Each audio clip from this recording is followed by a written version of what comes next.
Okay. Mic test. We should be live. Let me double check to make sure this is live on YouTube, and then we're gonna go ahead and get it started.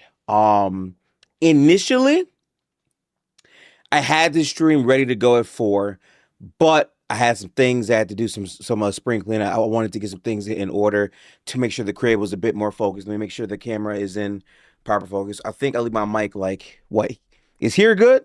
I think here is good. Painting there. We're chilling. So everything seems to be in order. I'll turn my fan on just a slight bit so that way I'm not burning up in the crib here. Tank was good. Yeah. I literally just came from the barbershop. It's cold as hell in Detroit right now. It was pouring snow earlier. Let me see what the weather is right now. Cause yeah, see, look at this. Look at this. See this right here? Snow expected to start in 1 minute. So it's been breezy. Yeah, feels like 7 degrees outside right now. So it is cold. I do have to go to work tomorrow as well. So we are going to be going through it. It's definitely fried a little bit, but I did not want to miss the stream. So I got my hair cut and I came back. We do have a Warriors game later today for Gold Blooded that's going to start at 7:30. So I wanted to make sure that we fired this stream up early. Make sure to check the upcoming streams tab on the channel. That will update you on any future streams. I might do some spontaneous streams here or there. Like if there's a crazy ass trade and I'm at home, we'll do that. But most of my streams are going to be scheduled ahead of time so you'll know exactly when they're going. Also, check the post updates tab on the channel as well for updates on videos and things like that. Videos are coming back. I got my hair cut. When I get my hair cut, normally that's when I'm in content mode. So I'm going to be locked in. But what's good with y'all? Adam West was good, bro. How's it going, man? We're addressing a lot of things today. So in this series that I'm doing, I wanted to basically I want to serve as a NBA recap for how the league is going, the state of things, events, games I have recently watched, like all types of things. And obviously from the title and the thumbnail, the MVP rate is something that I really, really want to address. So I'm actually about to get right into that stuff right now. I got some numbers and things to show y'all as well for the month of November. I'm going to get right to it, though, okay? So, first off, I want to say this. The MVP race can get toxic. Now, in my opinion, y'all can tell me if y'all agree or disagree.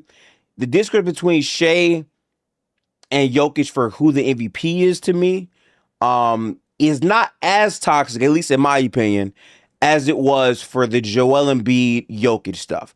That was more toxic in my opinion. Now we might be trending in that direction. I don't know, but MVP is a very sensitive subject for a lot of people, right? So there's some people that believe that for you to win MVP, there's a certain amount of games you have to win. Some people think that's stupid. Some people think it should only be based on how you're playing. But then again, there's another level of subjectivity within that because some people prefer things different. There is a whole subsection of people that I know that judge how good you are at basketball by just scoring the basketball. So whoever is having the most points, if you are the number one option on a team, they will look at that and say, okay, well, since you scored 28, but he scores 32, he's better. Some people don't care about numbers. We don't care about how efficient you are. As long as you're getting the shots up and the points up, you're good. Some people only care about winning. Prime example, I remember at one point for the Suns, Chris Paul was in MVP talks because they were winning. And even though he wasn't scoring the ball greatly on volume in terms of raw output, he was a very effective player. So they put him in those talks. Me personally, the MVP race these past 3 years is starting to set a trend for what it takes to win MVP now. So to me, the standards change a good amount of times.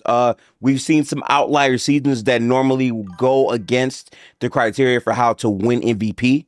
And we have a chat from LFB fanboy. Welcome to the stream. True, SGA does not have Jamal Murray or Tim Hardaway. SGA doesn't have as much help as Jokic. Also, OKC has won more games, so therefore Shea. Yeah, see, there's a fluctuation of things, right? But as I'm saying, in my opinion, these last 3 years to win MVP, objectively, you have to play. And I know that might sound like a no-brainer, but I really think people underrate how important it is, the games played aspect. So that's why whenever I had to project who would win MVP, Luka was out of it. In respect to Luka, I predicted at the beginning of this season before any ball was played that I thought Luka would maybe play himself into a spot where he would be better than Shea. I was wrong. So far, that has not shown itself in the season that we've watched, but games played matter. So even though I believe that, I also said Shea would win MVP. And my reasoning for that preseason is because of games played. Shea, just like Jokic, ironically, is an Iron Man. And in my opinion, I don't mean any disrespect, but I kind of find it more impressive how much of an Iron Man Shea is, considering his play style, where it's a bunch of movement shots, where it takes a lot of flexibility. Like everything Shea works on in the offseason, the reason why he's able to walk to 30 in all these games is he's in really good shape. Like I don't think Shea gets enough credit for the amount of shape that Shea is in. I just don't. I think that people take it for granted because they just expect greatness from him, but he legitimately plays every game and has given you 30 very early. And a lot of it is because he understands who he is as a basketball player. A huge part of playing yourself to MVP caliber is knowing what you're good at, knowing what you're not good at. And because Shea's game isn't predicated, because Shea's game isn't predicated on raw athleticism, people forget, like, he still is athletic. He, like, that first step is athleticism. It is. And he's still able to get to his spots. But the skill in that is using athleticism with deceleration.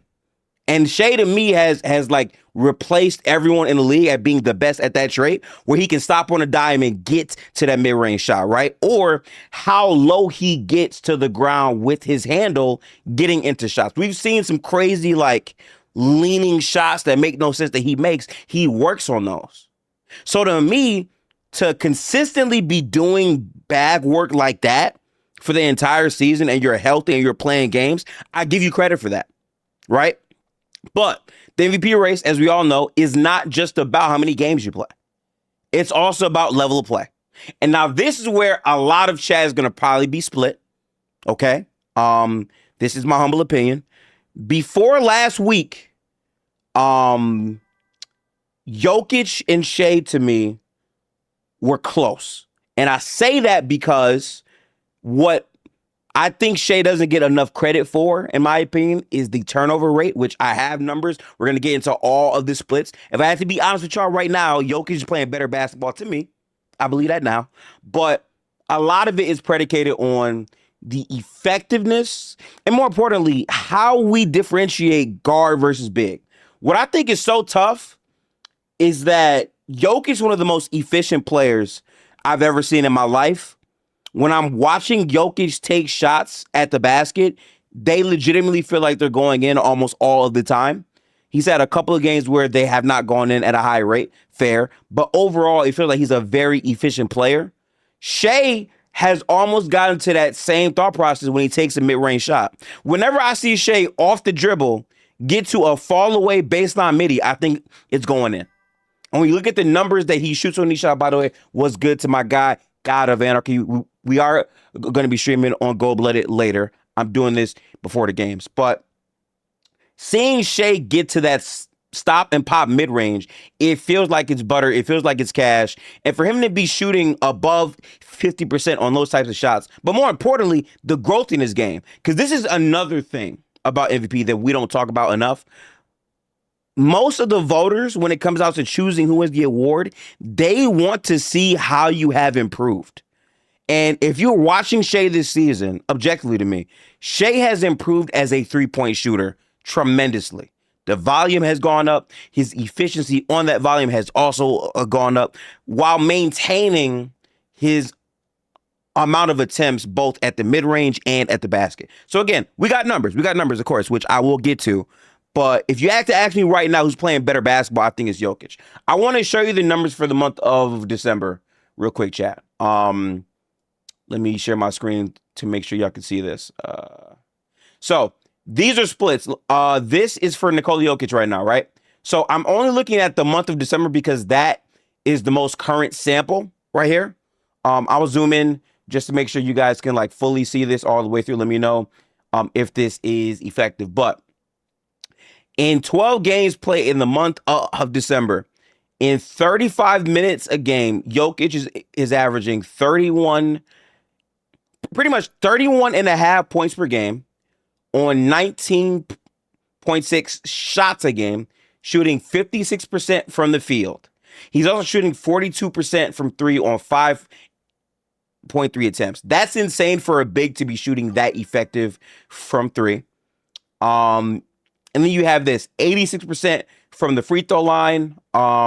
He's averaging 12.3 rebounds. He is making another bid to be the best rebounding big in the league. He's been killing that as well with 11.3 assists. The thing that makes Jokic so impossible is Jokic is going to dominate PRA. That's just what it is. It's not hate. I think Nikola Jokic, PRA wise, is going to be supremely dominant. And sometimes PRA doesn't tell the whole story. Like, for instance, if we're watching Luka this year, and this isn't hate, but PRA don't be saving Luka, at least from my eye test from what I watched. By the way, we will be doing a film stream where like we break down every Luka shot. I want to look at how he gets to all of his shots because I do think his shot diet is a part of why he's not really in these talks right now. But moving forward with our looks here. Now these are just base numbers. We want to get advanced numbers. I can also get you advanced numbers if we go to this right here, advanced numbers, and we stare at the month of December. 128 offensive rating. True shooting is 60. So Jokic for the month of December in 12 games is shooting 67.6% true shooting. Now here's the thing. Here's a stat that I feel like a lot of people are not going to be looking at. And I'm going to go back to the base stats here, chat. And Tank is alluding to part of it here. Jokic is averaging 8.3 attempts a game in the month of December. Now I'm going to get to Shea, but I just want y'all to guess real quick. What do you think Shea is shooting in December? I want everyone in chat real quick. Take your biasness, agendas out of it, all this stuff. What do you think Shea is shooting in terms of free throw attempts for the month of December only? Which, by the way, Shea has only played 10 games so far in the month of December. Someone's calling me. We're going to ignore that. That is a spam number anyway, so it's fine. 6. Okay. Tank said 6. Are there any other ideas for what Shea is currently shooting? Because I have his splits here. RT Mars said Jokic has more help than Shea. Shea is playing with bums on his team. Gifted, make sure to point that out. Jokic has Jamal Murray. I'm going to address that for sure, too. Tank said, I know we were on 4 attempts per game since December 4th at one point. Okay, so then I'm going to just reveal it then. So right now, Shea is averaging 7.1 free throws a game. Now, here's my bigger point on all this, right? What I think is not being talked about with Shea and Jokic, coming into the season, the agenda on Shea was he's a free throw merchant. Now, what I like to do is I like to specifically highlight words and what they mean, right? When I hear the word merchant, that means to get your game off, to be effective, to be efficient, to be who we know you to be as a player, you need to rely on this method to reach that status. That, in my opinion, in basketball terms, is what being a merchant means. So, for instance, when I call you a free throw merchant, without free throws, you're not hooping.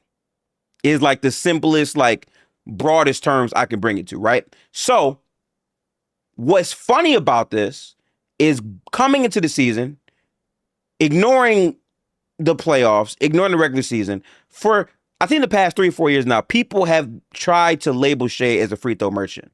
Despite the fact that if you take free throws away from everyone, Shea is still leading the league in scoring. And by the way, my favorite player is Steph Curry, one of the best scorers ever without free throws. But regardless of that, my point in saying all this is to say Shea's whistle has not been there in this month. Jokic is almost shooting more. And by the way, Jokic, ironically, and I know a lot of Denver fans are not gonna like me saying this, Jokic is a flopper. And I'm not being biased with this because I personally believe a lot of the top players in the league are baiting fouls at times. I've seen Shea do it, 100% correct. But Jokic does not get the highlight of that because he's a center, at least in my opinion. Now, granted, we've seen Embiid get it crazy. Because we've seen Embiid get some crazy, like truly outrageous free throw attempts. Jokic normally isn't averaging high free throws, but specifically in the month of December, in some of these basketball games that I've been watching, Jokic has been drawing a lot of contact. Now, here's the difference. I'm not going to call Jokic a free throw merchant because I know Jokic can get his game off without free throws. Just like I know Shea can get, most great players can get their game off without free throws. So, like, that whole tag that they're putting on Shea, I think is kind of unfair. I think Shea has been good. And to your point, which again, we'll go into the Shea splits now, OKC has had to play probably the best defense in the NBA, not named OKC, for a good chunk of the sample. And Shea had to create a lot of things, but this is where context comes in when we're talking about level of play. Let's get to Shea's numbers real quick. I'm gonna quickly share my screen here.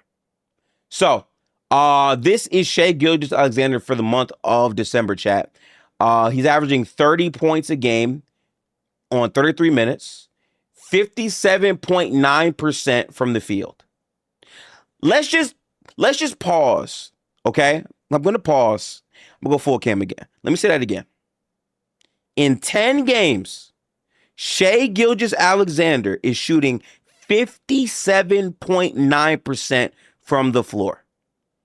As a guard, not a center, as a guard, he's shooting 57.9. I don't think people are like comprehending the level of effective you have to be to reach numbers like that on a 10-game stretch. And keep in mind, to Take's point, there's a good amount of negative spacing on the floor when Shai is doing these things. Now, let's get back to the full numbers real quick. Here, right? So, 57.9% from the field, shooting 43.8% from three on 4.8 attempts a game.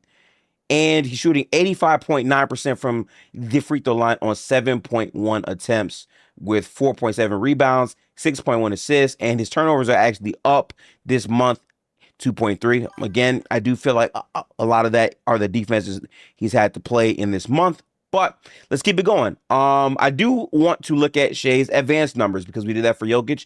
Let's take a look at Shai's advanced numbers real quick.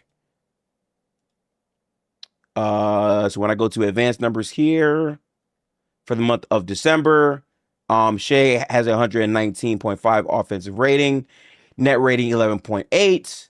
Let's look at the true shooting, 68.1 true shooting. So Jokic right now, if I had that correct, I'm pretty sure we had Jokic at 65, but I'll just double check to make sure I'm not getting it wrong. At Gifted, I dropped it in the Hoops channel, but the most efficient action in the league is Shai. So I'll pull it up in a minute, then Tank bet.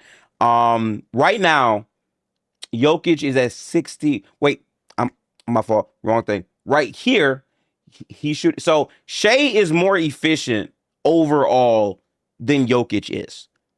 And the shot attempts that Shai is having to get up, in my opinion, are harder shots based on the level of spacing, and more importantly, just what OKC offensively has looked like in the month of December. Now, this brings me to this point, right?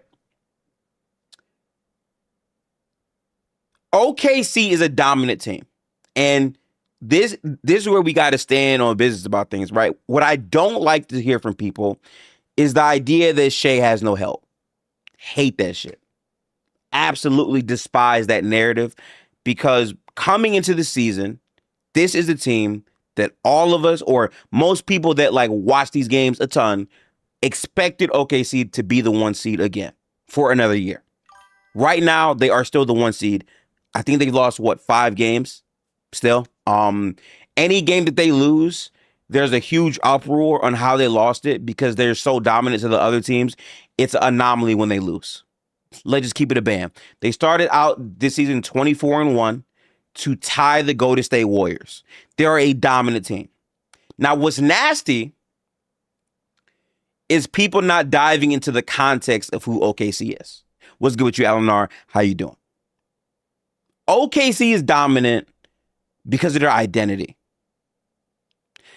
OKC has been dominant because they have had a consistent identity against all the teams they played for the most part that has been enough to win them games. Now, in my opinion, the reason why OKC looked the way they did versus the Spurs 2 times in a row, by the way, is because in those games, their identity came into question by a team that had the personnel to counter them.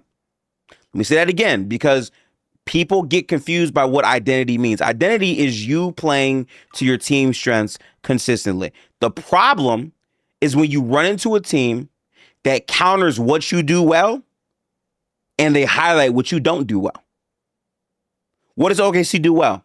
If you watch OKC, they blitz ball handlers phenomenally. They turn you over. They normally don't turn the ball over too crazy. Right? When you go against a team that has multiple guard ball handlers who make decisions, and you go up against a defense that in those games, at the very least, have a better defense than you, which, let's be clear about this, OKC is by far right now still the best overall defense in the league. But in the games that the Spurs played against them, 2 of them have been blowouts, by the way, the Spurs defense has looked flat out better than OKC's. And a part of that is the slippage from OKC offensively. Right? I see there's a beef in the chat. Hang on. LFB fanboy. Brown was their best defender, best POA, and best finisher. Gordon was having a career season and the best defender. Cam was finally playing well. Tank trying to downplay 3 starters being out. I'm confused at what's happened. Anyway, sorry. Overall, it's been OKC for this season. However, the Spurs have looked like a better defense than them. And also, a healthy Spurs team so far is just dominating teams defensively. So my point is this. As good as OKC is, when you run into a team who can counter what you do best, it makes you look less dominant. Right?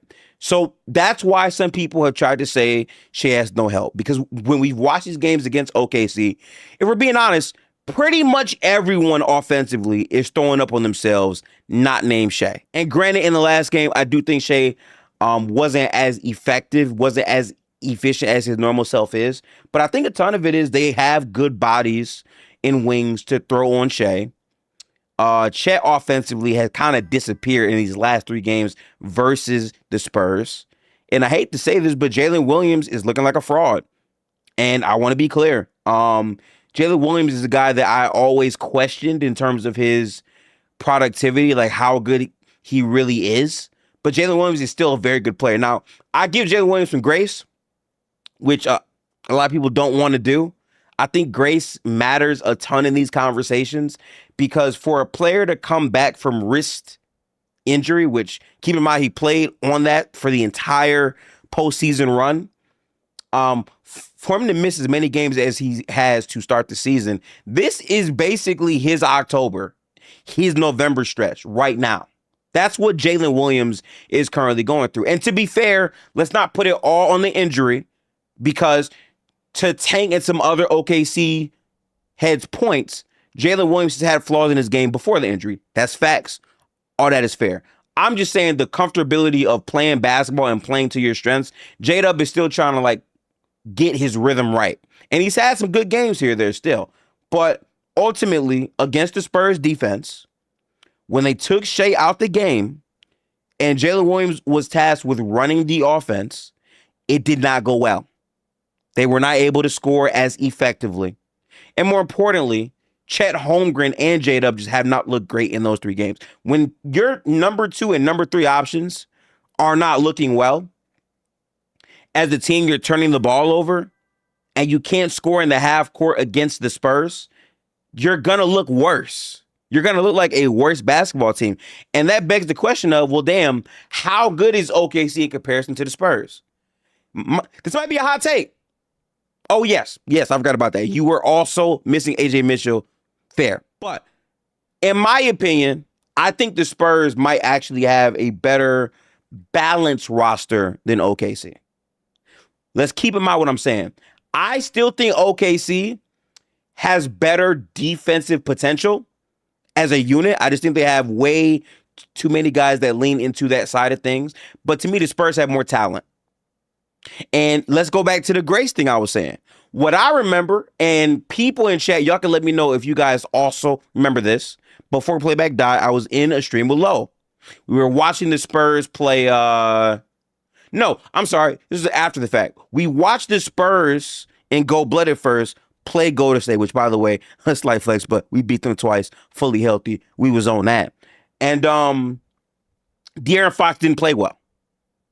Right? De'Aaron Fox was making bad choices. He was turning the ball over. He was shooting bad shots. It looked bad, right? What the consensus was after that game is De'Aaron Fox sucks. We need to trade him. Dylan Harper is the truth. Let him be the full-on point guard. Let it rock out. That's how it should be. That was the consensus. What I said, which was not popular at the time, was, hey, maybe we should give De'Aaron Fox some grace. Because maybe De'Aaron Fox needs to get time to reacclimate himself to playing at an NBA speed. And more importantly, get used to playing with his teammates, including Wemby, including Castle, including Vassell. Give it some time. And right after that game, ironically, Wemby gets hurt. So Fox has to run the show. And guess what happens? Fox starts looking way better. Oh, wow. De'Aaron Fox can actually play basketball pretty well. He still is pretty quick twitch. He can shoot the ball, right? He can get to the free throw line. That combination of having De'Aaron Fox in that spot, it takes so much pressure off of Harper to have to be perfect. So when Harper comes in, he's the perfect cherry on top for their guard production. The same thing can be said for Stephon Castle, who in my opinion has been supremely like underrated, right? A lot of people felt like Amin Thompson was clearly better than Stephon Castle. A lot of people would not think Stephon Castle would be a better player than John Morant. I'm going to just keep it a band with you. Or Trae Young. What we've seen for Stephon Castle this year, especially from a playmaking sense, from a downhill sense, and this goes back to the balance argument, from the defensive side, he has been a marvel for the San Antonio Spurs. He's been very good. So when you have a standstill shooter in Vassell, who's also tall. He's like 6'8", 6'9". He can play really good defense at times. You add that with Castle, Harper, and Fox, and then you have Wemby with Luke Cornett, which was a great signing. I said that at the time. You have a roster that can play different styles and, more importantly, can terrorize teams defensively. So when you put size against OKC, and then you have guys like Keldon Johnson, who can be requisite pieces, who can come in, use their size again to impact possessions, you create matchup problems with OKC. And we've seen this 3 games in a row. Now let's zoom out and talk about what that means for the MVP race. I am not going to watch those 3 games and say because OKC lost in embarrassing fashion to that Spurs team, Shea is not the MVP. The reason why I'm not going to do that is because of sample size. I'm sorry, the MVP race is not decided off of your head-to-head matchups. The MVP race is not decided in 3 matchups of a season. The MVP race is the extensive run of games from the beginning of the season to the end of the season. Now, I will say this, and y'all might not like this, but I do generally believe this. If the season ends today, Shea is my MVP. But, and I think this is critical. I think this is like a very critical point that I need people to listen to. It's a lot closer than people will tell you, at least in my opinion, because now the win, there's not a tremendous win gap anymore between the Nuggets and between OKC. And in terms of player personnel, you're in a spot right now where Aaron Gordon is gone, right? Brown is gone, right? One of their more undersung players, Spencer Jones, has to play more minutes now. And I think Jokic has been playing really good basketball, arguably some of his best basketball between November and December. Overall, right now, if we go back to the overall season splits, Jokic is currently averaging, and let me go back to the regular splits here to make sure we can all see it. So here, right here, Jokic is averaging, that's my fault, up here. Sorry about that. Jokic is averaging 29.9 points per game. He's shooting 60% flat from the field, 44% from three on 85%. Those numbers in terms of production-wise to me are probably better than Shai's. But when you factor everything in, like what I find funny in the conversation for MVP, and again, feel free in chats to let me know how y'all feel about this, right? The amount of people that will tell you now, oh, Jokic is clearly MVP because he has Aaron Gordon out and Brown out. It's so funny because when I was telling people ahead of time, yo, the Thunder are missing their second best player right now. They're 24-1. No one cared, right? No one wanted to give Shai the credit of he's performing at a supremely high level without the second best option on their team in Jalen Williams. No one cared about that. Right? But now that they play OKC and they lose these games, now it's making people think that it's different. Shai is not their best player. That's not true. Tank said, I think Shai's bad games. Yeah, Shai's bad games are getting magnified more. And the biggest reason why, Tank, is because they won so many games. If OKC looked more human, I think people's expectations for Shai wouldn't be as sky high as they are. I'm trying to keep it fair. So like this is my point, right? I'm not doing the unfair taxing. For you to win that many games without your second best scoring option, that matters to me. It just does. I think that Chet has played well to start the season. I think as of late offensively, Chet has been kind of clunky. I don't think people are talking about that as much. And more importantly, there were a lot of other players beyond J-Dub missing time at the start of this season. There just were. So I'm giving Shai his proper credit for that. But in my opinion, and y'all can let me know again if you agree or not, I think it's close. If it ends today, it's Shai, but Jokic is right on Shai's ass.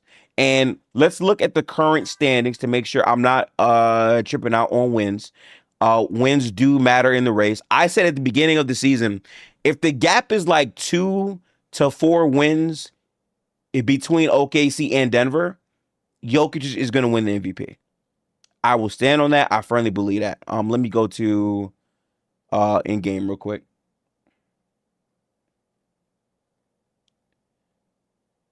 So right here, right? They're 27-5 right now. The Spurs are the 2 seed. Wemby can't be in these talks because he might not play enough games. We'll see exactly how that pans out, but I don't think he's there because of that. And Denver is 4.5. So yeah. In my opinion, if they're able to keep it within 4 games, I think Jokic wins the MVP this year. If OKC continues to be as dominant as they have been against every other team not named the Spurs, I think Shai wins it. That's my opinion right now.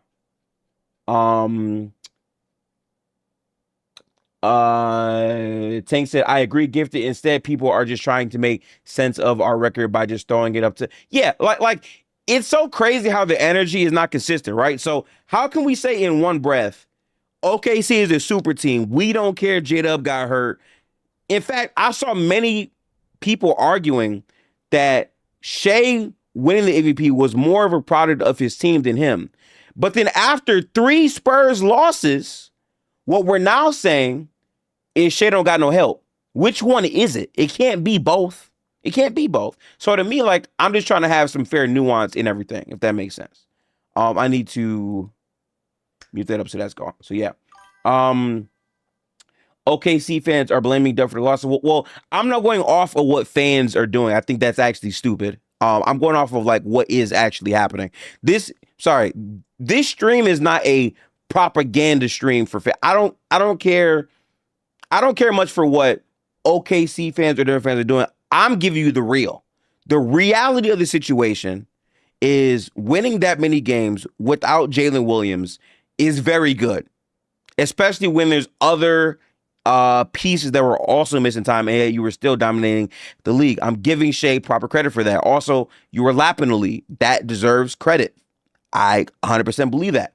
At the start of the season, Denver initially wasn't the greatest, but then they went into a pretty good groove, and now they're back as a third seed. I think right now Jokic is playing better than Shea. I do, but that doesn't make up for the other times, in my opinion. So because of that, if the season ended today, I would go Shea, but Jokic is right here. If you disagree, that's fine. I don't care. Like it's just a regular MVP race, but the way that people act about the MVP race, they act as if like it's like, oh my God, dude, our life or death. Jokic would not be robbed if the season ended right now and he didn't win it, because it's neck and neck. They're both playing at MVP calibers, but Jokic is catching Shea. I 100% believe that. And if OKC continues to play these games and look more human, he will lose the MVP. Yeah, a bunch of those guys missed time. So that's honestly what it is.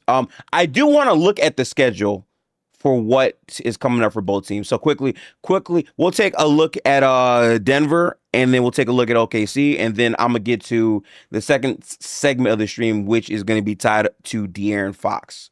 Let me pull this up real quick. So for OKC, their games are. Fanboy said, "What about OKC's record versus above 500 teams?" I'll pull it up. Okay, bet it up. I'll pull it up in a minute too.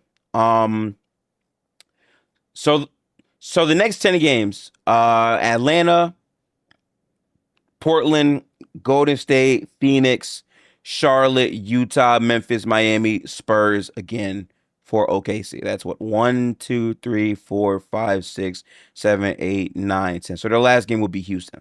This is the stretch. What would you have OKC going in this stretch, chat? Probably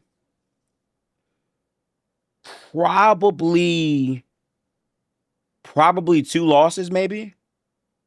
I would go.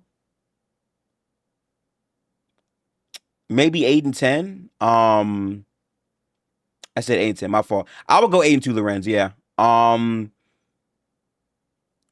Okay. Do we think they drop another game to the Spurs? Is that on the table? Or do they actually beat the Spurs one time in the regular season? Because this would be their last time they play. It's possible though, right? I do think the Warriors is absolutely a trap game because they actually played them super competitively the last time they played. I think that will be a pretty good game as well. And it's in Golden State, so, tough.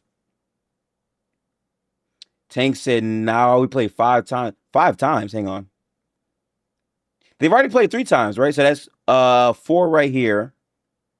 What the fuck? Wait. How the hell does that work? Oh, the in-season tournament had you play multiple times. Damn, you're right. So it is 5 times. Wow. Yeah, that's 1, 2, 3. That's actually insane. So you do play 5 times. That's crazy. Okay. So there's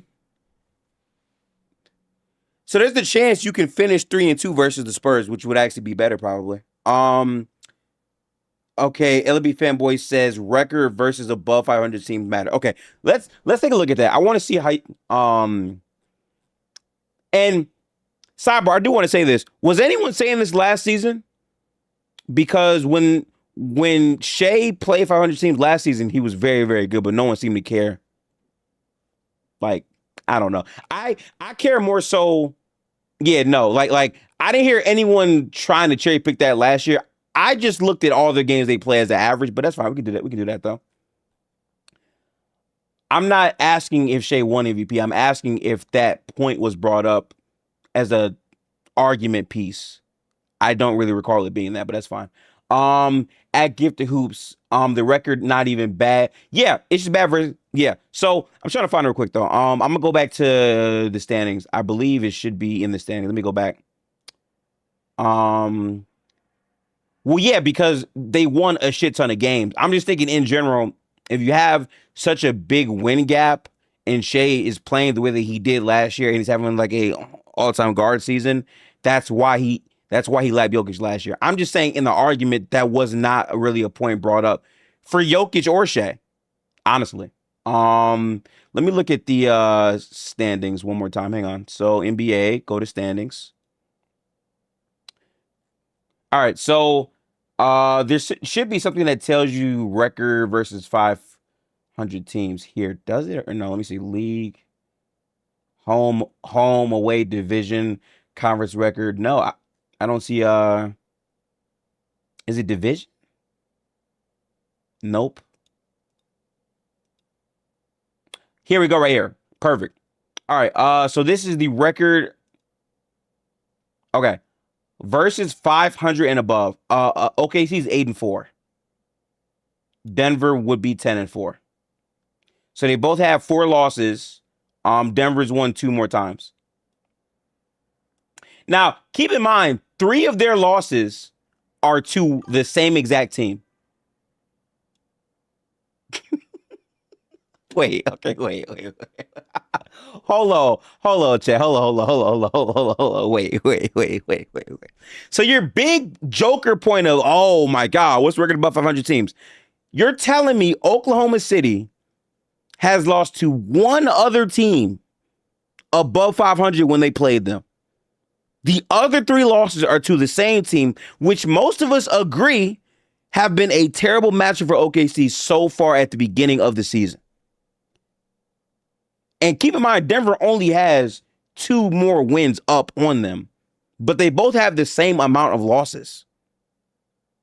I'm not understanding that. Isn't Minnesota a bad match for Denver? Are we talking about the team that historically gets good, I'd say, Jokic games put up on them, and also like the games have been close? Like I don't. How do I say this? My point is, it's not a large enough point for you to lap over. I'm sorry. If Denver was like severely better, then cool. But 8-4 compared to 10-4 is not some significant ass gap where it's like, oh my God, nah, it's got to be Jokic. That's not a point. I can hear you on that point. We haven't seen OKC have to play like serious, like high level teams just yet. I hear that point, but OKC can control that. The schedule is the schedule. So like, I don't really see the point in that. My point though is like, hang on. So 3 starters out. Okay. What I love about you is I can tell you have a Twitter, because Twitter niggas talk like this, right? When you make one point, they will say, oh, so you're really saying this? I never said that. I never said 3 starters out and being 10-4 isn't impressive.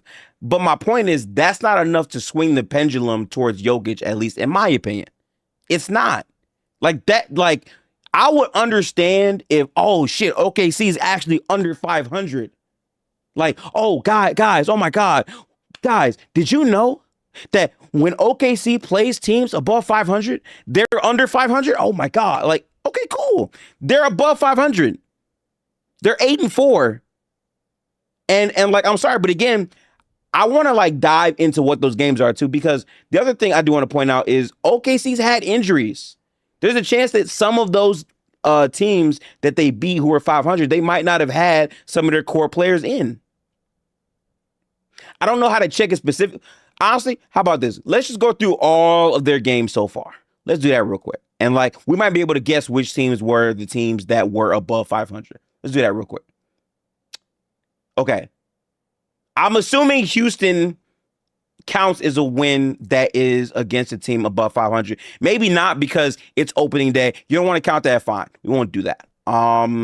Let's go to not a great team, not a great team, not a great team, not a great team, not a great team, not a great team. At the time, people thought they were a great team. They were not a great team. Portland was a good team at the time. They lost to them. Not a great team, not a great team, mid. LA actually had a good record at the time. So I'm pretty sure LA was probably considered a team that was above 500, and they beat the dog shit out of them. Not a good team. Not a good team. Not a good team. Competitive, frisky, but not really a good team. Portland, the only team that beat them so far. They met them again, beat the shit out of them, 122 to 95. Dominated Portland, who, by the way, to this point was the only team that beat OKC. Minnesota. I don't know how to classify Minnesota. I feel like Minnesota was a good team in stretches, but they're inconsistent. So maybe just call them mid. I don't know. I'm assuming they were probably above 500. So this is probably their second win against a team above 500, probably. Tank said we were super hurt the first game. So let's take a look at the first game then. I clicked on the wrong shit. My fault. Listen, context is everything, right? So let's just see. So iHeart played, Shea played, Aaron Wiggins played, Casey Wallace played, Jim Mitchell played. There was no J-Dub in this game. Lou Dort didn't play. Is there like a thing in the bottom to tell you who all didn't play for the team? Oh, now being hurt matters? Well, no. I'm just going through this because the same logic will be upheld for Denver. Bro, y'all be so emotional about this shit. I'm going through the box scores of their wins and their losses. It's not a big deal. Yeah. Let me go back though. So yeah, I would say so far their wins against teams above 500. We don't have to count Houston because that was the first game of the season, but they technically did beat Houston, who is the team that's currently above 500. We can ignore that though. That's fine. Golden State might have been above 500 when we played them because we hovered between being neutral and also above 500. I forget though. So that might be 2 wins actually. So that might be 2. Then go to Portland again. 3, 4. Was Phoenix ever above 500? I don't know.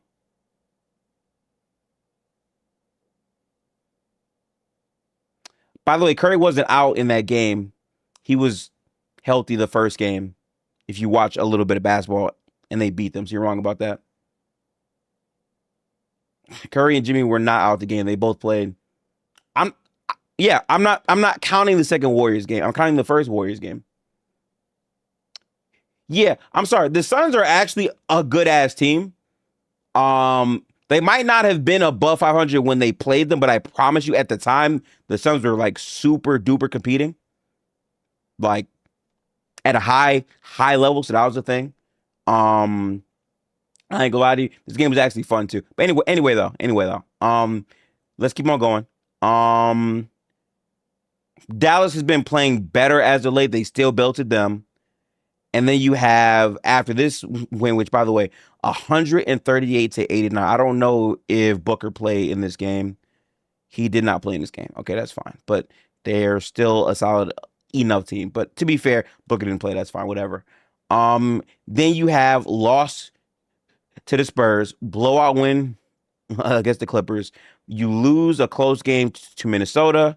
You blow out Memphis. And then you lose to Spurs back-to-back, and then you wind up blowing out the Sixers.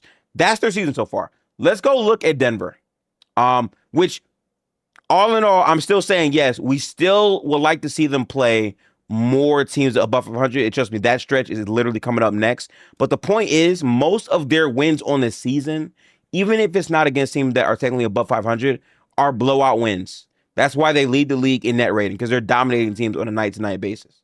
But let's go look at Denver, since we want to be, I guess, obtuse a little bit. Well, I didn't look at every game for OKC's injuries. I looked at a couple, but that's fine. We can do that for them too. I'm not tripping. Let me look at the teams so I can find it real quick. LBF must have switched account. That does sound like LBF a little bit, don't it? All right, so they lost to Golden State at the beginning of the season. They beat Phoenix, Minnesota, not a good team. lose to Portland. They beat the Kings, which who played in this? So Jamal and Jokic played. Yeah, they all played in that game and they lost. So you just lost. Let me go back here. Yeah, it's very hard to keep track of all the injuries for every team. So again, I'm not doing it for every game, but I'm just doing this to say that like schedule wise, I just want to see all of their wins. So let's see. They beat Golden State this time around. So that's probably their third win against teams above 500. I know Miami was too. So they beat Miami. That's one. They beat Golden State. That's two. They beat Phoenix. That would be three.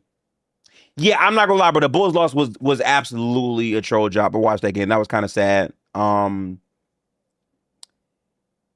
me see what happened here. They beat Houston. Now, this is the game where I'm pretty sure they had players missing. No, Jokic played, Murray played, Gordon played. It might have been the second game then. Oh, my fault. He got hurt in this game. He did. You're right. You're right about that. Apologies. Yeah, he played 3 minutes. You're right about that. Yeah. So yes, I did not see the box score say 3 minutes. You're correct. But yeah, that's the game that he got hurt. So that counts. So like that's like 4 wins right now then, right? Yeah. Brown also did go out earlier. They beat them. They lose to the Kings. They beat Memphis. They lose to the Spurs. I forgot when they played the Spurs. This happened? Huh?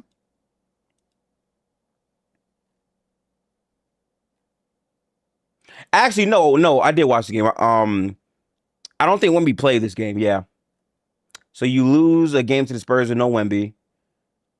Fox had what? 15. Oh, that was the Vassell game. I forgot. Yeah, he did smoke. That was kind of crazy. And let's see what happened here. So no Aaron Gordon versus no Wemby. I mean, hey, I think it's more important to the Spurs, in my opinion, but whatever. They're still a good team regardless, whatever you lose to them. You blow out Phoenix. You lose to Dallas. Who played in this game? Let me see. I'm pretty sure this is the game where Cooper Flag went nuclear with AD, right? Yep. 32. No, actually, that's a different game. So this is the first time they played them because Anthony Davis gave them 32. Cooper Flag put up 24, 8 and 2. I don't think Jamal played the second half, right? Jamal played 26 minutes. I don't know why he went out in the third. Okay, yeah. I'm not sure either. Yeah, whatever. They lose that game. Let's keep going down the list here. You beat Indiana, not a good team. You beat Atlanta, not a good team. Well, no. To be fair, I'll say this: mid-season Hawks with Jalen Johnson were actually hooping for a minute, so that actually might have been like a pretty good win. This game was very, very close too. Jokic put up a crazy ass game. Yeah, this was the 40-ball game without threes really fun for Jokic. That was very fun for him. Cam Johnson also put up 16. I think Jalen Johnson, 21, 18, and 16. PRA God in this game. Yeah, they were solid. So that's a fair win. So that's what? 6 wins right now, chat? And then when you scroll down from that, all these wins are mid. This was a great win. That would be win number 7. You beat Orlando. You lose to Houston. Beat Utah. Lose to Dallas again. Beat Minnesota and then lose to Orlando. So that's basically 8 or 9 wins, right? In my opinion, their overall total number of wins on the season compared to OKC, there's not a dramatic gap, in my opinion. So again, they're relatively close, but OKC has had the better record. They've had to play without a more important player, in my opinion, in Jalen Williams. I know Aaron Gordon plays like a big role to Denver, but I still think long term, Jalen Williams, like impact player wise, if he was just actually there, good to go, makes the chemistry of the team different. Keep in mind, right? The context that like we don't apply enough in basketball to me, which I think this matters at a supreme level. I think someone's calling me. When you don't have a player and they're missing the first month or 2 months of the season, you have to then add that player back, and this player has to build up rhythm and continuity. So your lineups have to kind of reflect the middle of that, and your game plan might sometimes, in some cases, be easier knowing, okay, this player isn't here, so now these guys play here. Like, it's different in terms of trying to adjust to that, right? Compared to just having your player. If OKC started out the season with a healthy Jalen Williams, who went through training camp, everything, I think OKC might look to be in a better spot where they might not lose 3 games against the Spurs. But again, all that is hearsay hypotheticals. You can make a separate argument for Denver, like, oh, well, shoot, maybe if AG doesn't get hurt, they don't lose these games. All that's fair and fine. My bigger point is when you look at the overall record here, and we go to the overall standings here, I know you ain't Van Lee. I'm giving context that's fair to both teams. I'm not a fan of either team. I'm just telling you what I think. Right now, Denver is 22-9. OKC is 27-5. They've lost 5 games on the season. That is a big enough gap to where if the season ends today with how Shea has played, I have no problem giving SGA MVP. However, like I said earlier, for those of you who are just not pouring in and missed it, I do feel like Jokic right now is outperforming Shea. I do believe that. And if that continues to be a thing moving forward into the month of January as well, and the season ends and there isn't a gap bigger than 4 games, Jokic is going to win it. I 100% believe that. Yeah, the point differential for OKC, by the way, I just want to point this out. Like, this shit, bro. This shit is crazy, bro. Plus 14.2. Like, I don't think you understand how crazy that is. A plus 14.2. And keep in mind, a lot of Shea's stats, and I say this as a Warriors fan too, by the way, a lot of Shea's stats are not including him in fourth quarters. A lot of what OKC was doing, they were beating teams so badly, Shea wasn't playing fourth quarters. Yeah. So like, if I'm adding to like the numbers argument, his numbers could look even crazier, but they're dominating teams, so he doesn't have to. But that's because he's doing his work inside of the 3 quarters. You know what I'm saying? I think Hunter said the gap was 18 last year. Damn. 18? I don't think it was 18. Was it, chat? Wait. Let's take a look at last year real quick. So OKC 160. God damn. Oh my God, it was 18. Oh my, I forgot it was this bad last year. Wow. There was an 18 game gap.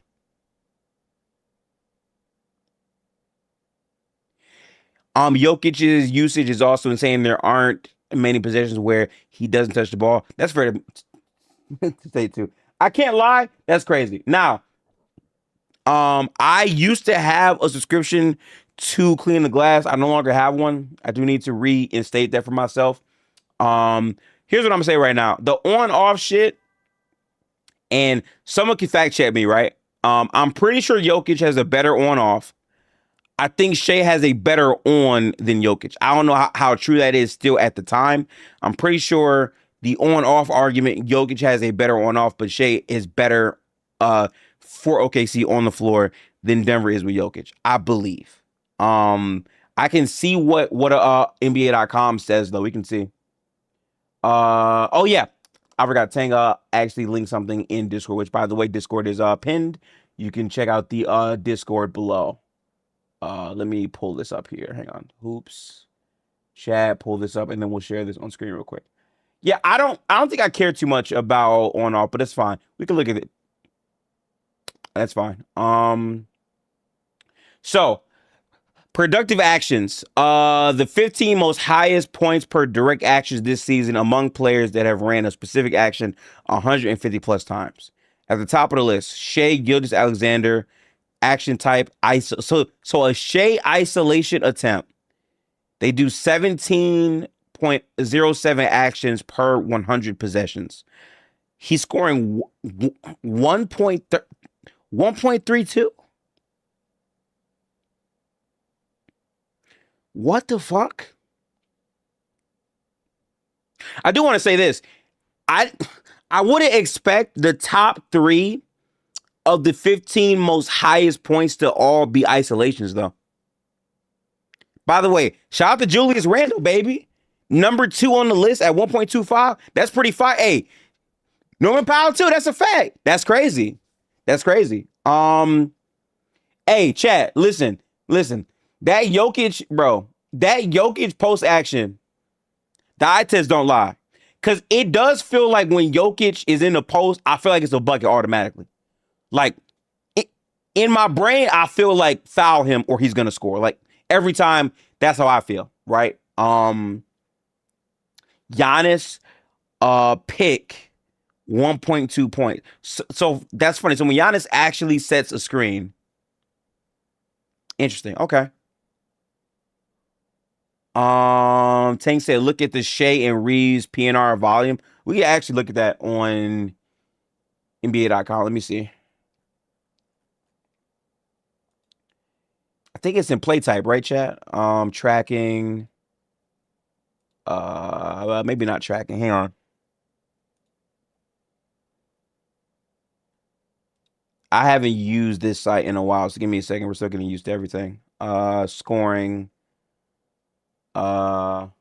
Tank said oh shit. My fault. You said on the graphic. Hang on, let me see. Oh, it's here. Okay, so a Shea pick and a Reeves pick.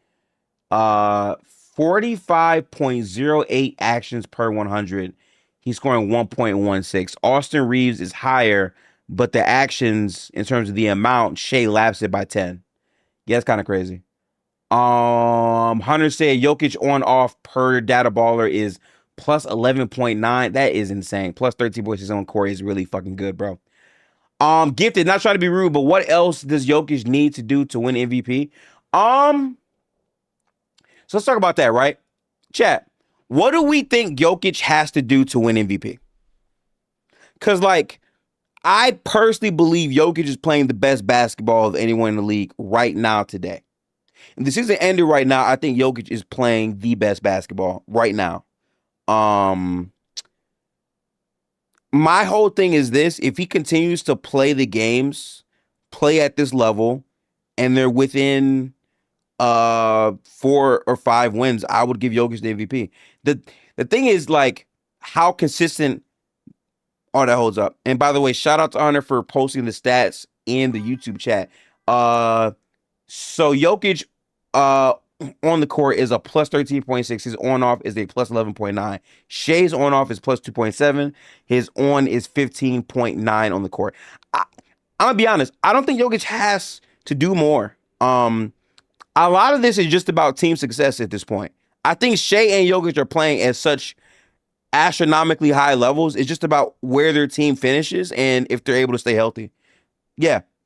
That's it. Like listen, I'm fair. No matter what Shea's doing this season, I don't think he's lapping Jokic in terms of play. I don't. I think Jokic is right there. And as of late recently, I think he's just been better than Shea flat out to me. So to me, it's like if you're able to keep the wins close and it's not like a humongous gap, Jokic will probably win his next MVP. Because again, last year, which again, I wasn't even aware of this until y'all brought me up, I think, to speed with this, bro. It was an 18-game gap, which, by the way, and like, I don't even mean to hate, right? Like listen, I'm a very nice person, right? I got to keep it a band with you. The fact that anyone was making an argument for Jokic to win MVP last year is funny to me. Like, I'm sorry, but like, you're telling me it was an 18-game gap and people were saying Jokic got robbed? Like, no, he did not get robbed. Shea deserved MVP last year. I personally believe that. Um, right now, I think Shea and Jokic both deserve it. So if either one wins, I'm not gonna really get mad or care too crazy. Crazy that the gap, crazy that the gap was bigger last year than this year, and OKC started off. Khan said not a team award. It very much is a team award. I don't like. There's only been a few exceptions to the rule, but normally you have to basically be a top 5 seed in a vacuum. Oh, by the way, let me just quickly show y'all this graphic because like I find this funny. Right, hang on. Let me Bill Russell MVP graphic. I can't spell that great. Apologies. Hang on.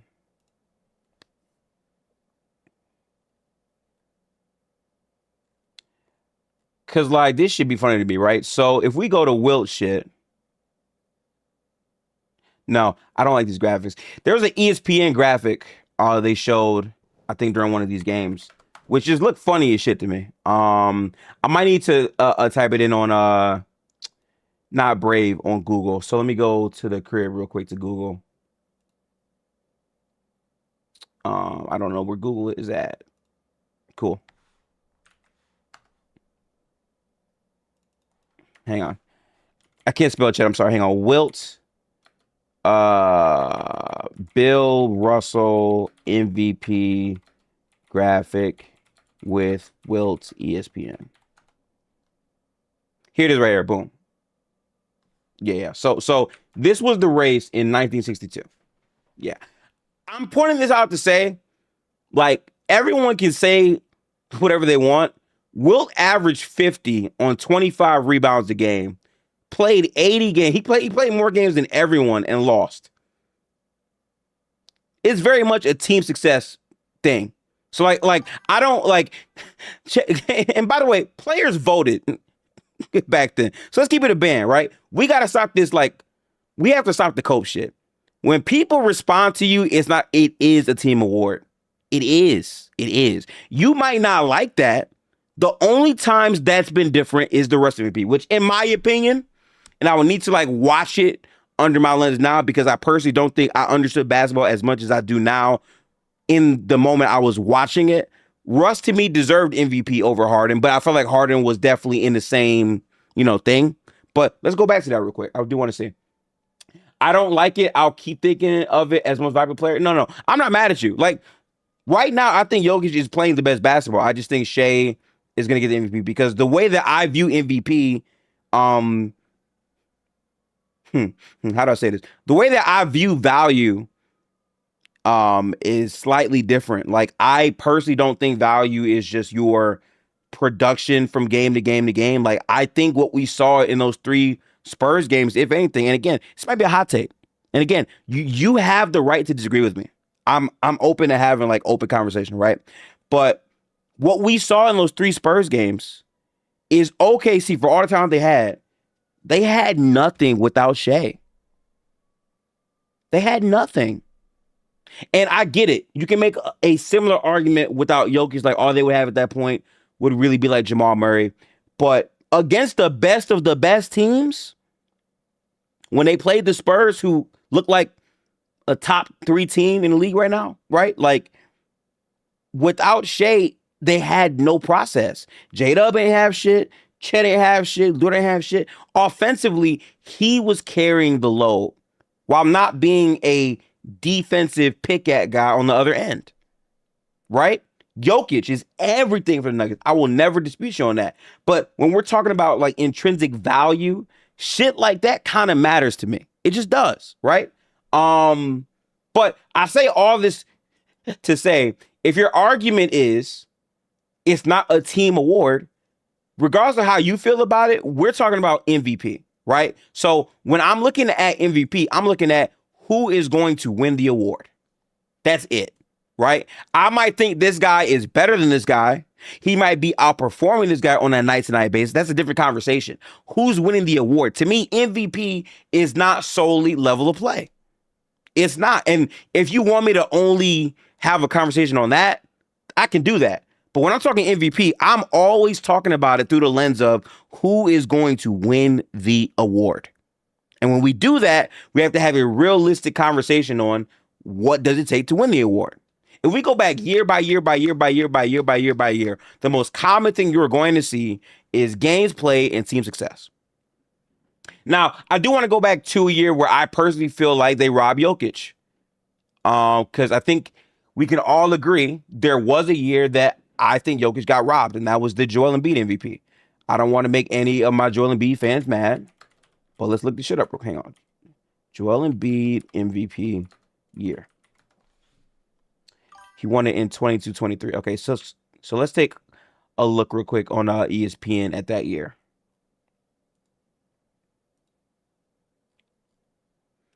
Let me see. So 22-23, they were the third seed in the Eastern Conference. They won 54 games. They were four games behind the Bucks. Denver was the number one seed in the league, 53-29.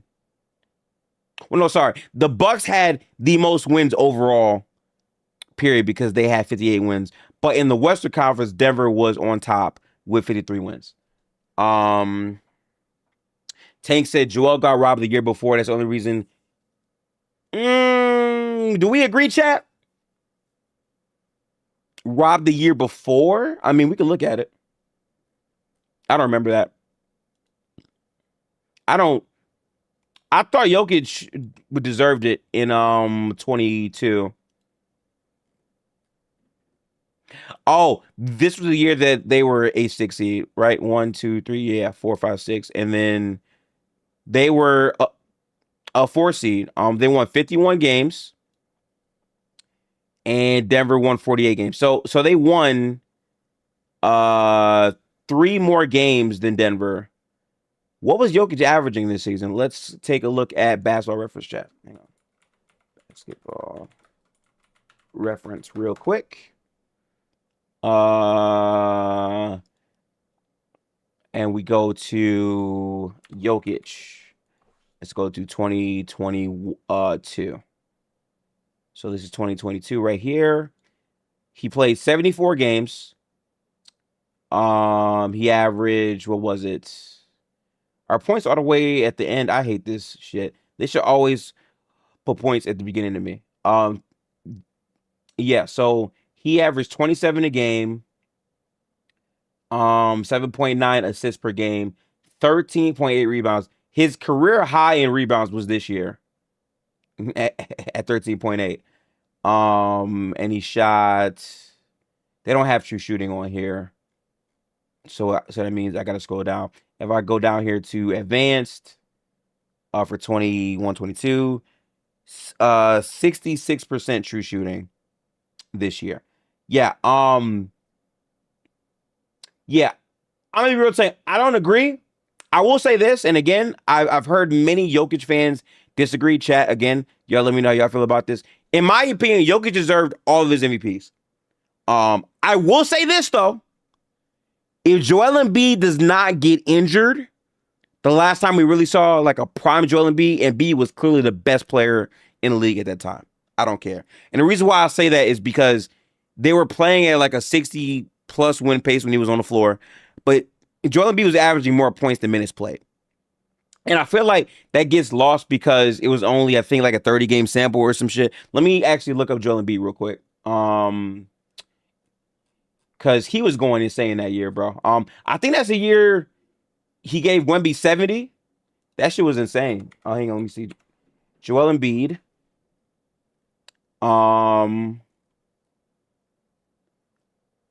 Was that 24, chat? Yeah, yes. This man averaged 34.7, and I promise you, it probably would have been more. I just want to pull up the box score from that year. Bro, dead ass. If we just go game by game, dead ass. Hang on, let me scroll through here. And take we'll go back to look at 24 for sure too. Hang on. So I just want to look at like points. 24, 34, 35, 28, 26, 48, 27, 33, 37, 39, 20, 32, 32, 32, 35, 30, 50, 38, 34, 41, 35, 42. Like, look at what this nigga was doing. I think this is around the time he got hurt, but just like look at what Joel Embiid was doing game to game, bro. That's kind of insane. And then he came back. Um, he came back and then puts up 42, 40, 51, 31, comes back 31, 30. He misses time. Comes back right away 41, 41, 36, 33, 70, 31. And then I'm assuming he gets hurt in this game and then misses all this time and then comes back at the end of the year. This was a special year. He's not in the convo now, I agree. But I'm just pointing out the fact of Joel Embiid absolutely would have won that. Because me witnessing how he was getting his shit off, like he was putting up triple doubles with like 30 points, 40 points. He was doing that. I'm pretty sure he had a game that season where he had a triple double with blocks, which is fucking insane. But my point is, normally when it comes down to winning MVP, games one matters. So let's go back to 22 just to make sure I can make my argument here, right? So listen, 22 is the year Jokic won, right? They were a 6 seed. Denver was a 6 seed in the Western Conference. The Sixers were a 4 seed. Now here's my thing. What we don't talk about, and Tank Jones, Shea fanboy, salute to you. Welcome to the stream. Here's the thing with this, right? The gap. Like, I think people are extremely disingenuous when they point to years like this. The gap between teams when you're choosing an MVP candidate matters. The gap does matter. And like, I feel like people don't talk about this enough. Again, if Denver won 48 games and they largely outpaced what they were expected to win, and the second guy he's going up against only won 3 more games, the gap matters to me. I'm sorry. Like, that's personally how I believe. Tank said, check 22. Okay, bet. So then let me go to Joel Embiid's year in 22 too. That's fair. Where is Joel Embiid 2022? So this is 22. So Joel Embiid in 22, he played 68 games. He averaged 30 points per game, 11.7 rebounds per game, 4.2 assists per game. This was a season where I thought his playmaking legitimately took a leap. He also averaged 11.8 free throw attempts again. That's the highest amount of free throws he's ever had. He did this on, I'm gonna go to shooting down here real quick, chat. He did this on, where's shooting at? He did this on 61% shooting. I don't think we looked at Jokic for the same year. Let me go back here. And again, I think the problem with impact is the way we all define impact is different. So that's like another problem when it comes down to choosing MVP. Impact isn't as clear to a, like, some people think if you score more, you impacted the game more. Some people think, well, if you have more PRA, you have higher impact. Like, that's not how impact works to me. I'm sorry. So going back to Jokic for 2022, his true shooting was what? Yeah. So I'm sorry. Jokic had a 70% true shooting. That's almost a 9-point gap in true shooting. Wait, no, that's not true. That's not true. Because that's for 22-23. Apologies. 66% true shooting. So he lapped him by like basically 5 points true shooting wise. Not saying Joker ain't deserve his MVP, but it was a narrative that Joel lost the one he was supposed to win, along with them not wanting to get 15 3 straight. I don't know. Okay. I gotta think in my head how I feel about that. Okay. In my personal opinion, I don't think it's a narrative because the voters themselves, like Bill Simmons, I think Kendrick like actual people that had a vote, even Zach Lowe, were saying Embiid should get an MVP because for Jokic to have 3, because keep in mind, a huge talking point is the fact that Jokic hadn't won one yet. Right? That was a humongous talking point. So because Jokic hadn't won one yet and had already won other MVPs, that opened up a door for Embiid to win the MVP in general because Embiid had never won one before and he was a top 5 player in the league. Right? So in my personal opinion, again, this is me, you can disagree if you want, but because of that and because of me literally hearing the voters of the award say they were voting against Joker because of the historical ramifications for what it would mean if he won 3 straight, I do believe it was a pity MVP for Joel Embiid. Not saying Embiid wasn't playing at an MVP level in a bubble, because he absolutely was. But comparing it to Jokic, Jokic was a better player that season. And the win argument isn't loud enough to me if the gap is only 3 games and the talent that Jokic had was significantly lesser than that 76ers team. So in my opinion, when you put everything together that season, Jokic should have been the MVP. Yeah. And the funniest part about it is like the whole argument was like, well, Jokic hasn't won yet. And that same exact year they won. You know what I'm saying? So like, in my opinion, Jokic should have won 3 straight. Honestly, should have won 4 straight, if we're being honest, right? But that doesn't take away from how good Joel Embiid was. And that's my biggest problem with this MVP conversation. Me saying Shea should win the MVP does not take away from Jokic. Gang, it don't. Me saying Jokic should win MVP should not take away from Shea. But the way that stands are and like fans are, they're so hypercritical, hypersensitive of shit. That's not how it is, bro. Shea, to me, landslide last year, should have won MVP. The fact that people are trying to argue Jokic should have won MVP over Shea last year, when there was dead ass an 18-game gap, when a lot of the games, J-Dub was out, iHeart missed time, like all the context in the world for last year, and there was still an 18-game gap, Shea landslide should have won MVP. And guess what? He did. This year, I can't say the same. If it's only a 4 or 3 game gap, Jokic will probably win it. And a part of it is because there is a sense of, I would say, voter fatigue after you win one. But the other part of it is the expectations for OKC are infinitely higher than Denver. That's what it is to me. I'm definitely not disagreeing with you. Just goes into the award not being about who the best player is. No, 100%. And this is the thing that I think people have to understand. And maybe this is why my brain is different, right? Like, MVP to me has never just been who the best player is. It's not, right? Like for many, many years, we can agree LeBron was probably the best player in regular season, right? I'm pretty sure most of us agree LeBron James was the best player of the year. D Rose won the MVP. Like it's a different conversation, right? Now, I understand people that might not want it to be that, but I live in reality, gang. I'm sorry. If you ask me who the MVP is, I'm not going to tell you who I think is playing the best. I'm going to tell you who's winning the award.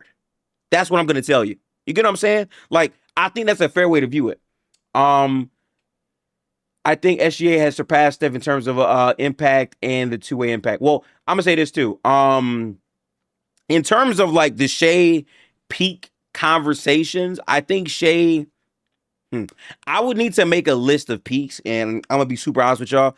I don't like to lie about my basketball knowledge. I wasn't there to witness full-on regular seasons of games from like MJ Akeem, but normally when we had these conversations, we lean to those years being up there because of what they've done. But all we really have for those are like numbers and shit like that. Like, you know, say I don't know. I will say this. It is funny how Steph this year is still very, very good. Shea's peak is nowhere near over, by the way. It's just starting. And like, here's my question. Are we factoring in like winning at your peak or just how you played? Khan said, solid role players, Shea. You can bank on those points for the most part. You can. I still feel like the way that Steph at his peak impacted the game with like the off-ball shit and how he played, which ironically, and Tank, you can let me know if you agree or disagree with this, right? A lot of Warriors fans, and let me be careful, a lot of smart, not brain dead Glazers, a lot of like smart fans of Golden State, we understand Shea's situation because ironically, Steph was in the same situation. Ironically, where like, okay, my next best player is Draymond Green and then Klay Thompson, right? But like the lineups that I'm in, technically speaking, like these niggas really can't like shoot, but like I am the spacing, so I am the one creating opportunities. Shea to me does the same shit. The difference is it's more based off of Shea isolation, whereas Steph gave you a fair share of isolations, but the gravity of moving around because my shot is so deadly is what is severely warping the floor. Shea is doing that in a different way, but to me, the like role of what it is the same. That's how I feel. So like that's why I'm not taking for granted what I'm seeing Shea do, right? Loren said winning should matter when it comes to peak. I do agree with that kind of. I kind of feel like if you're not winning, but see, it's tough because you can't control what team you're on at your peak though. But if we're being honest, most of the peaks in general are these players winning the most because hate it or not, impact and the way that we view impact is how good are you as a player? And when we talk about how good you are, it's not how skilled are you, right? It's not bag work. It's how do your skills contribute to a team winning everything? I don't know how y'all feel, but that's the definition of impact for me, at least in basketball. How do you impact winning at the highest level? Because we've seen many niggas with bag work do all this and all that. Cool, like that's great. That is a separate conversation. How your impact impacts the team and your players around you to go win at the highest level is what impact is to me. And I think Shea has a lot of impact. I think them winning a lot of games both this year and last year is a huge shout out to what Shea does on the ball.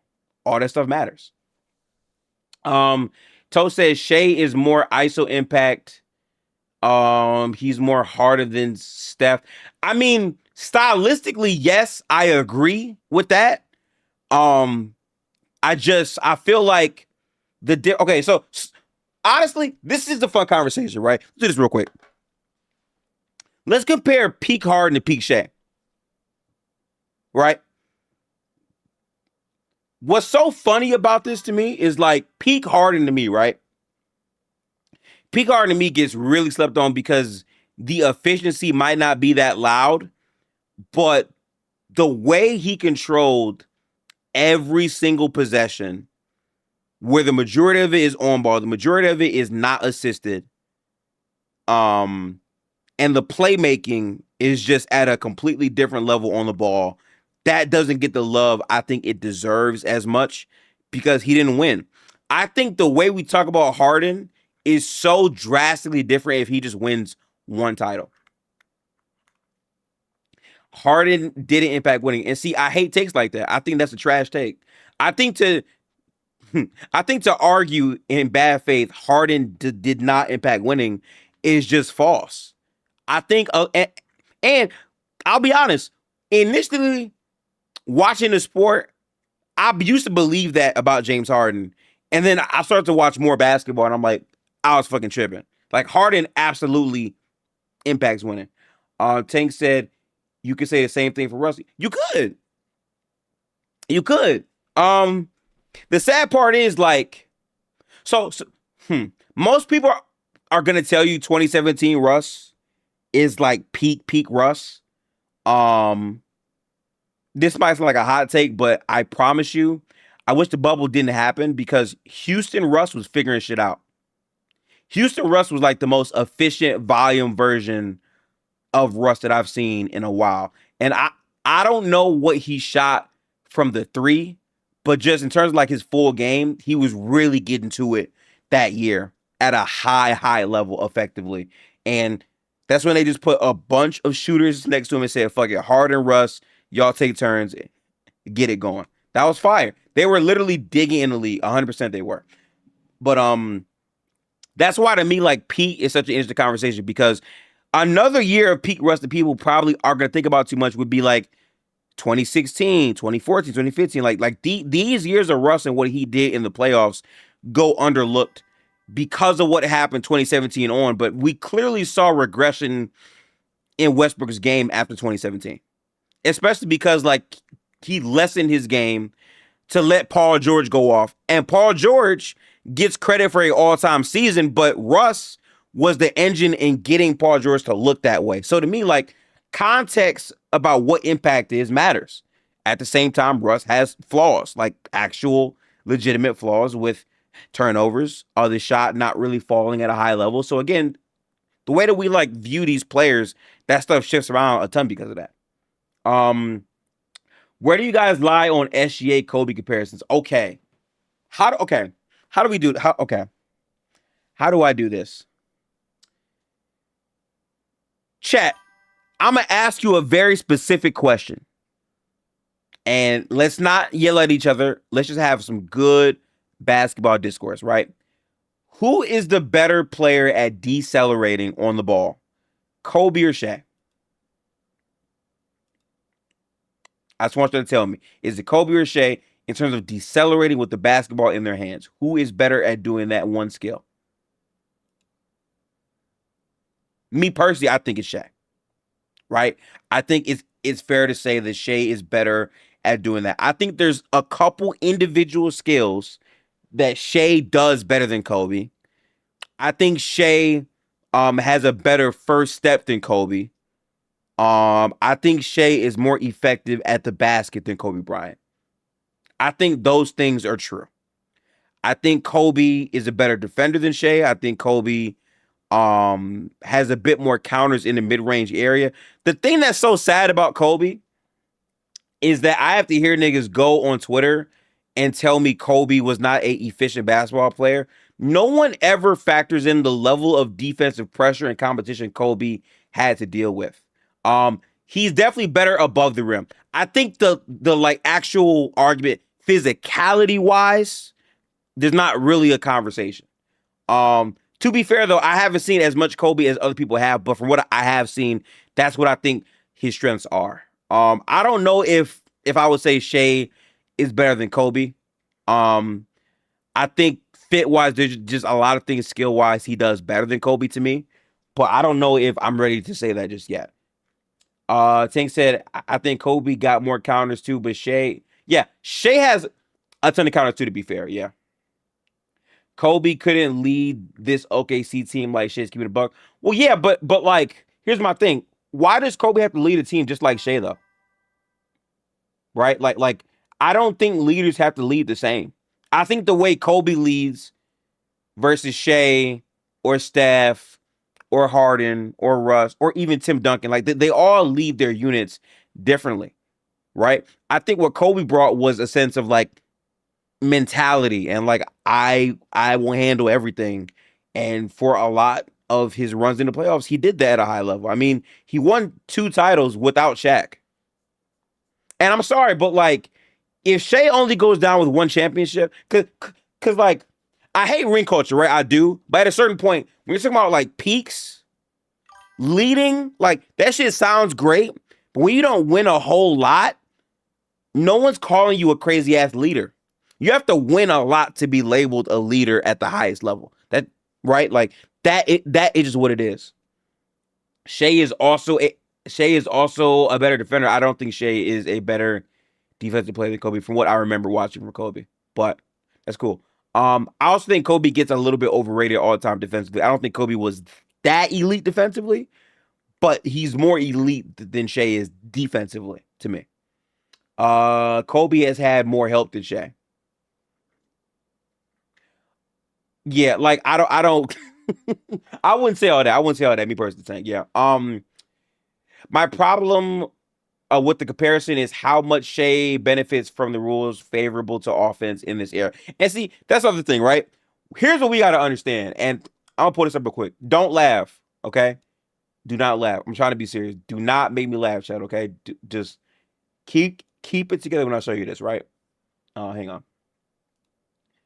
I just want to point this out. Okay. Where is it? It's right here. Boom. Okay, cool. All right. So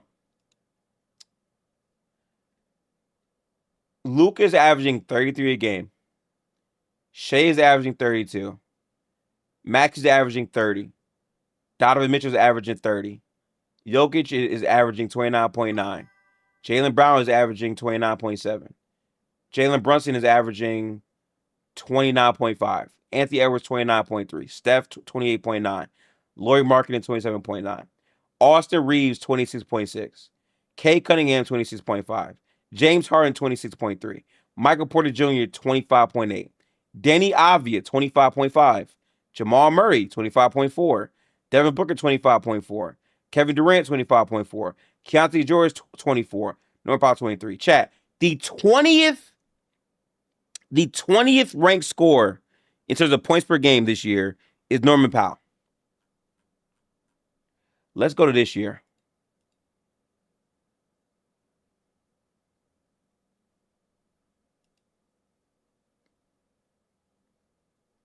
Let me go like here.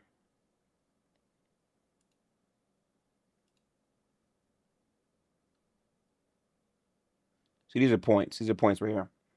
The 20th ranked scorer was at 21. So like there's a clear level of inflation with this era in terms of scoring. So for people to point at scoring and say, well, this player is more efficient, effective, there's also a lot more space for these players to be effective and get their game off. So I always found that argument like very disingenuous. Eras don't really compare perfectly 1-to-1. Like, dog, I'm sorry. Al Jefferson averaged, like, listen, in my opinion, right, and this might not be the most fair way to do things. I feel like if you could average 20 back then in the dead ball era, you could average damn near 26 right now.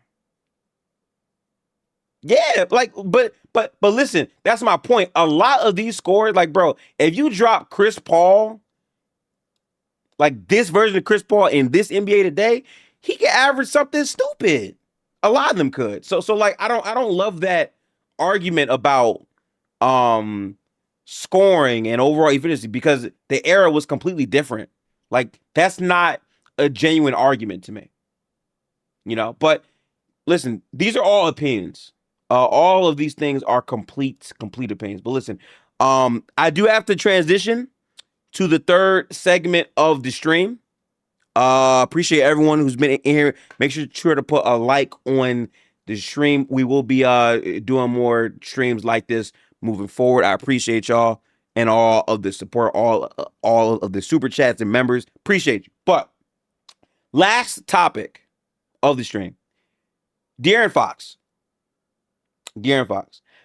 I want to have a segment about De'Aaron Fox, and the reason why I want to do it is because the amount of dick suck De'Aaron Fox had to fight this year is kind of funny. I want to go to a couple of things stats-wise for us to look at here. I say this because Fox, to me, is a player that is kind of like Cade. What I mean by that, this might be a hot take to y'all. I'm from Detroit, okay? I can say this. Cade is easily... Well, no, sorry. Cade was easily the most overrated and underrated player in the NBA. Gifted. What do you mean? How can he be the most overrated? I'll tell you, he can be the most overrated because they will put him in MVP conversations, right? But he was also the most underrated because niggas like Penn were saying Scotty Barnes better. Evan Mobley better. Santi Aldama Vorp is better, so I don't know. Right? I don't know if I can say Cade is the most underrated right now. He might be getting gassed up a bit too much right now, but the point in me saying this is the way that we view basketball players is funny. Let's look at De'Aaron Fox real quick, and I'm gonna pull up his numbers real quick so we can look at it. I actually don't know what he is shooting on the season. I want to save my full a reaction for the stream here. So he's averaging 21. Obviously, he was hurt coming back. We'll look at the most recent sample for Fox as well. Let me share my screen here. So, in the month of December, De'Aaron Fox is averaging 19 points per game, 46% from the field, 42% from three, 5.5 assists per game. Now, here's my thing about this, right? The problem that I'm having with Fox is the way Fox was talked about was like he just couldn't play basketball at all. People acted like he was just going to be a like negative on his teams. And to be fair, he started out having a lot of issues with his decision making. Even on the Kings, he had moments like this. But my problem with people saying De'Aaron Fox is not a winning player, like the label of winning player bothers me so much. Because, chat, who the fuck is a winning player on the Sacramento Kings? Let's keep it a band. Who are you consistently looking at the Kings saying, you know what, that guy, oh my God, winning player. But then when these players get traded into new environments, Tank, I know, of course, you're going to say Russ. We know why. But independent of that, in a vacuum, I'm just saying, technically speaking, Russ is not a winning player by this logic because the Kings aren't winning basketball games. You can impact a game and impact the chance of a team winning without you actually winning the game. That's just what it is. But the idea that Fox could not be, like, I'm sorry, Fox was a guy on a team that actually won a lot of games for the Kings. And after that, they lost. And people were blaming Fox, this and that. The Kings just in general were never built sustainably from the jump. It was a problem from the jump. So I wasn't going to like sit there and just be like, yeah, Fox is not a winning player. I don't agree with that. And to start, I feel like Fox had to really figure out where he fit in. He took a ton of shots at the beginning, and he was trying to figure his game out. Now, this is the part that I want to highlight because this is what matters, right? Ox, what's good, big dog? What's good? Here's what I want to point out, right? So, in the month of November for De'Aaron Fox, this is the key thing I want to point out for everyone that's trying to like learn more about basketball, right? Fox took 17 shots a game. In the month of December, he's averaging less points, yes, but now he's taking 15 shots a game. And his overall efficiency, first off, he's shooting better from three in the stretch too. Here is the thing that I want to point out. His turnovers are also down.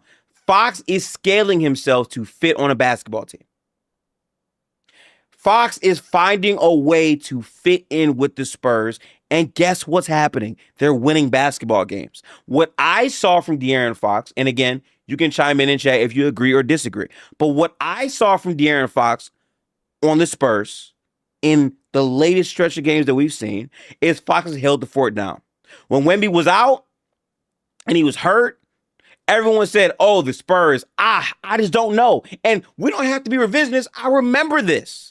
I know you guys, as people that like watch the games, you remember this. The way we were talking about the Spurs when Wemby went down, the common sentiment was, oh, damn, Wemby out. I don't know. Because, and again, I say this as one of the biggest Wemby glazers on the platform. Respectfully, I will hold us accountable. I love Wemby. Wemby is Himmy Timmy to me. I fuck with Wemby, right?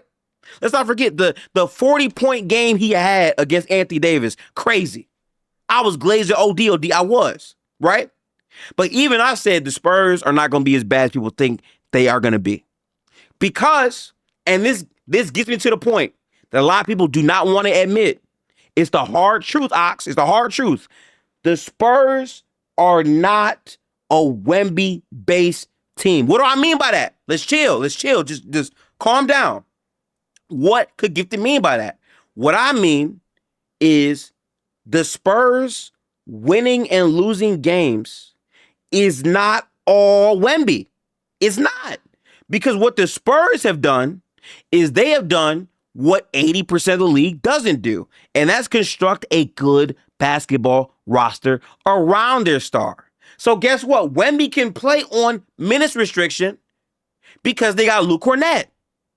They have size. They have a reliable defense even without Wemby playing.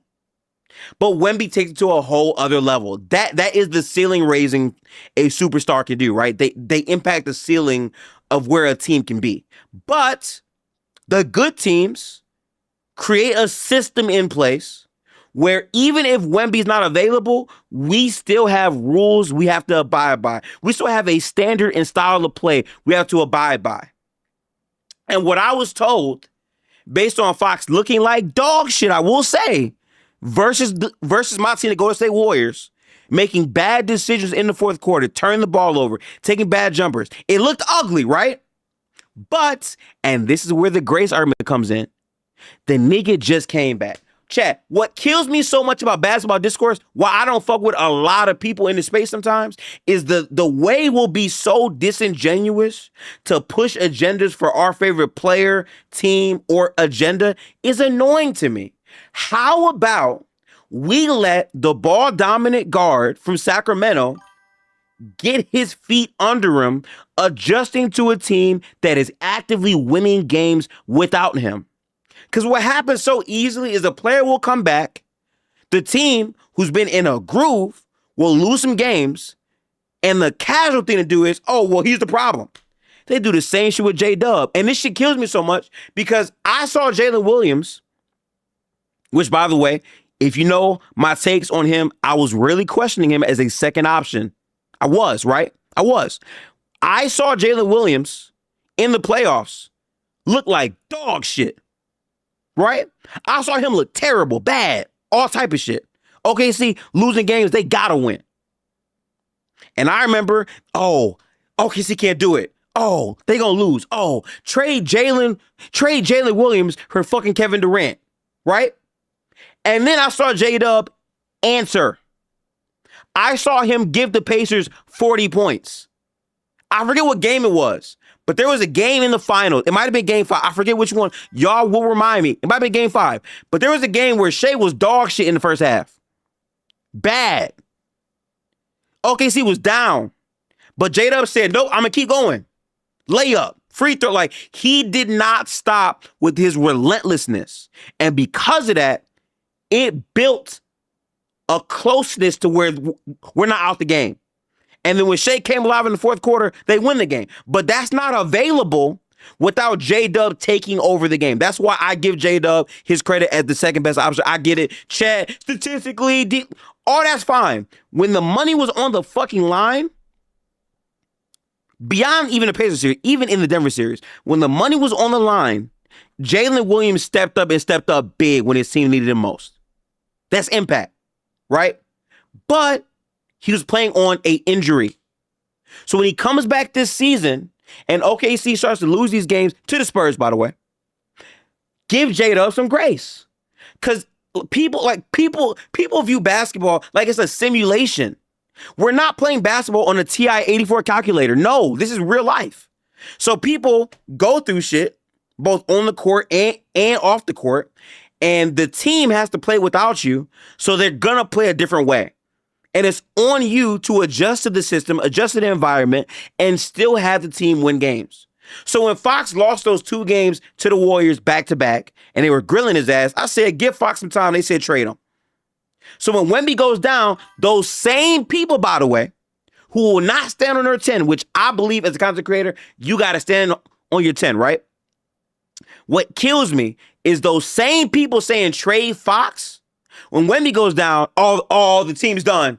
They're done.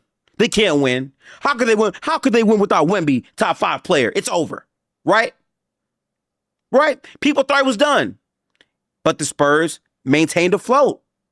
I want to look up the Spurs record this season without Wemby just to make sure I'm not tripping, chat. Let me just look. Spurs record without Wemby 2025 through 2026. Just to make sure I'm not tripping. Let me see real quick.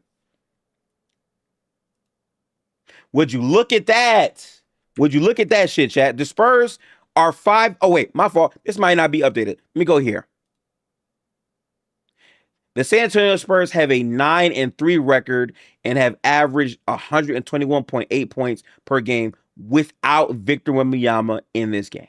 Now, my point in doing all this is they beat Denver, they beat Minnesota They beat the Lakers, like Phoenix, Portland. Like my point in bringing all these games up is that for you to play at this level, I think you need a De'Aaron Fox to step up in some of these games, right? I'm sorry, Fox, 28 points. Like, this is my point. You go so hard on Fox when they're losing games when he starts out clearly coming off of injury. But when Wemby goes down and Fox is a big part of the team carrying the load and playing at a super duper high level, they're not giving him any credit. Tang said Wemby was out every game before OKC. Yeah, right. What we see on the court is that the ball movement stops on the offensive Wemby sometimes. He also has a defensive flaws despite his obvious impact. That is partially fair to say. Yeah. But the next thing I want to look up just to make sure I'm not tripping. De'Aaron Fox averages without Wemby this season. I can't spell. I'm a horrible speller. So let me share my screen real quick for this one here too. De'Aaron Fox is averaged 24.8, 6.4, and 4.1 rebounds in his last 10 games without Victor Wembanyama this season. So again, this is my whole point about grace and about watching basketball. Now it's looking like the Spurs are a super scary ass team.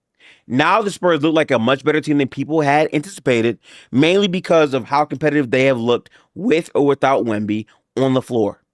So having a player like De'Aaron Fox to take pressure off of Harper, because again, the other thing I have to emphasize, if you put Harper on some like bad team, he would look good. He would.